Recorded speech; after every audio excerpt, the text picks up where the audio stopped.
국민의힘 한동훈, 더불어민주당 이재명 대표가 드디어 만났습니다. 양측은 약 102분 동안 6가지 쟁점 현안을 치열하게 논의한 것으로 지금 알려져 있는데 영상 먼저 바로 만나보겠습니다.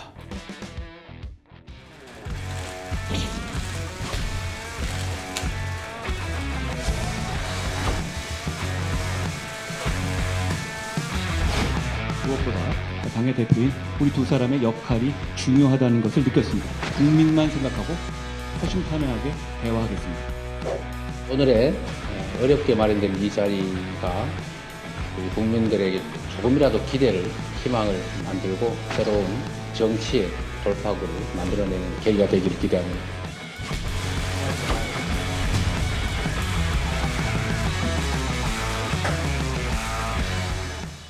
여야 대표 회담 결과는 오후 5시 조금 넘어서 나왔습니다. 조금 더 나왔는데 그 따끈따끈한 내용을 저희가 전해드리겠습니다. 영상 먼저 만나보겠습니다.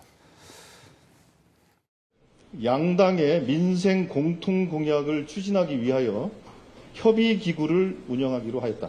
금투세와 관련하여 주식시장의 구조적 문제 등 활성화 방안과 함께 종합적으로 검토 협의하기로 하였다. 현재의 의료 사태와 관련하여 추석 연휴 응급 의료체계 구축에 만전을 기할 것을 정부에 당부하고 국회 차원의 대책을 협의하기로 하였다. 반도체 산업, AI 산업, 국가기관 전력망 확충을 위한 지원 방안을 적극 논의하기로 하였다. 가계와 소상공인의 부채 부담을 완화하기 위한 지원 방안을 적극 강구하기로 하였다. 맞벌이 부부의 육아휴직 기간 연장 등 육아휴직 확대를 위한 입법 과제를 신속 추진하기로 하였다. 딥페이크 성범죄 문제의 심각성에 대하여 인식을 같이 하고 이에 대한 처벌과 제재, 예방 등을 위한 제도적 보완 방안을 신속하게 추진하기로 하였다. 정당 정치의 활성화를 위하여 지구당제 도입을 적극 협의하기로 하였다. 여러 가지 이제 논의가 있었고 그 중에서 일부 합의된 것도 있고 합의가 되지 않고 논의만 하고 의견만 서로 교환했던 그런 부분들도 있는데 지금 현재 가장 뜨거운 이슈였고 그러나 이번 논의 의제에선 빠졌지만 그래도 얘기가 나왔던 바로 의료 사태에 대해서 좀 짚어봐야 할 필요가 있어 보이긴 합니다.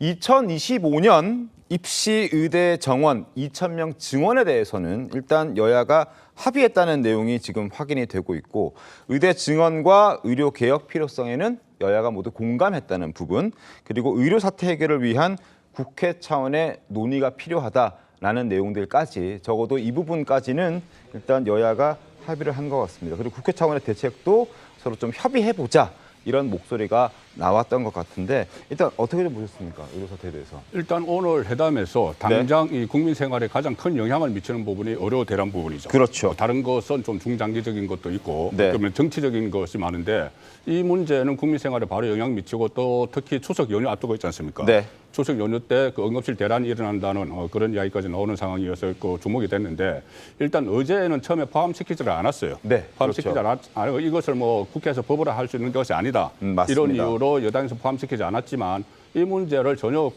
논의하지 않고 나갈 수는 없는 것이죠. 그렇죠. 그래서 일단 아마 원론적인 정도의 이야기가 오고 간 것 같고 그 차원에서 이 추석 연휴 때 응급 체제를 좀 구축을 하는 것을 정부에 이제 촉구를 하는 네. 그런 그 안을 내놨고 그런 이야기를 나눴다는 발표가 있었고 또 하나는 국회 차원에서 논의를 계속해 나간다 이건데 네. 지금 한동훈 이 대표 입장에서는 그 전에 내후년 일단 동결하는 방안을 내놨지 않습니까? 대안으로. 유예하는 부분. 유예하는 부분이죠. 네. 그러니까 정원을 유예하는 부분. 네, 그렇죠. 이걸 내놨는데 거기에 대해서 이재명 대표도 그때 화답을 했었어요. 네. 그 좋은 방안이다. 이렇게 해서 아마 그것을 가지고 오늘 좀 구체적으로 논의가 더 이루어질 수 있다는 의견도 있었지만 네. 그렇게 못하는 결정적인 이유가 하나 있었습니다. 뭐냐면은 윤석열 대통령이 바로 며칠 전에 네. 회담 며칠 전에 국정 브리핑을 했죠. 그리고 기자회견을 하면서 밀고 나가겠다. 딱 그대로 이것은 의대 정원 문제는 마무리가 됐다고 이야기를 했습니다. 네. 마무리가 그러니까 대통령이 의대 정원 문제는 마무리가 됐고 나머지 의료 현장에서의 혼란이나 이런 것은 별개로 수습을 해 나갈 문제라는 이야기거든요. 맞습니다. 그러니까 의대 정원 문제는 더 이상 할 필요가 없다는 말을 세기를 박은 거예요.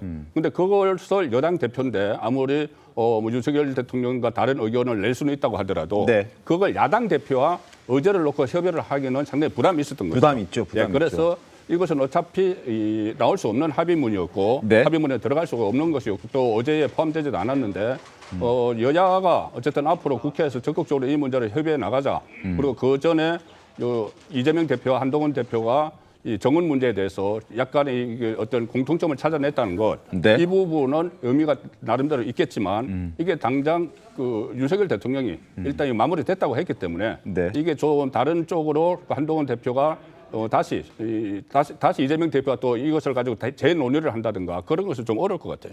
홍윤석 대변인은 어떻게 좀 보셨습니까? 이 문제는 사실은 뭐 여기서 답이 나올 수가 없는 것이었고요. 네. 국회 차원에서 대책을 논의한다라는 것은 이제 저는 뭐 립 서비스에 가까운 거라고 생각합니다. 이것은 어차피 이제 대통령이 결단을 해야 어떻게든 이제 다른 만약에 이제 대안이 나온다면 거기서 이제 대안이 해법이 나올 수 있는 것이기 때문에 앞으로 이제 상황의 변화나 또는 네. 여론의 변화에 따라서 당정 간에 심도 있게 물밑에서 조율해야 어떤 변화의 가능성이 있는 것인지 예컨대 이재명 대표와 한동훈 대표가 국회 차원에서 어떤 대책을 마련했다. 그런데 그것이 어떤 실효성이 과연 있겠는가. 그렇지 않다면 한동훈 대표가 야당하고 뭔가 대책을 합의할 가능성은 없는 것이지 않습니까? 그렇죠. 어찌 보면은 오늘 이재명 대표께서 모두 발언을 통해서 약간은 이제 당정 간의 틈새를 벌리려는 것 같은 그런 저는 느낌도 받았거든요. 의료개혁 문제. 그런 의료개혁 문제에 대해서. 예. 근데 이제 한동훈 대표 입장에서도 그것을 이제 이미 이제 주지하고 있을 터인데 거기서 뭐 어떤 그 여야 간의 정부와 다른 결의 대책을 내놓는다는 것은 네. 그것은 사실상 이제 현실적이지 않은 문제인 것 같고요. 네. 다만 이제 국민들에게 불안감을 덜어드리고 응급 의료 체계에 대해서 국민들이 이제 불안해하시지 않도록 네. 그런 차원에서 이제 대책을 논의한다는 것이지. 뭐 증원 유예라든가 이런 문제에서 여야가 어떤 해법을 내놓겠다 그런 뜻은 아닌 것 같습니다. 그렇습니다. 2025년도 증원은 이제 논란의 여지가 없다라는 부분을 서로가 합의했다. 다만 지금 홍윤석 대변인 말씀해 주신 것처럼 26년 유예에 대해서는 합의하지 못했다. 합의는 없었다라는 게 오늘 여야 합의문에 담겨 있긴 합니다.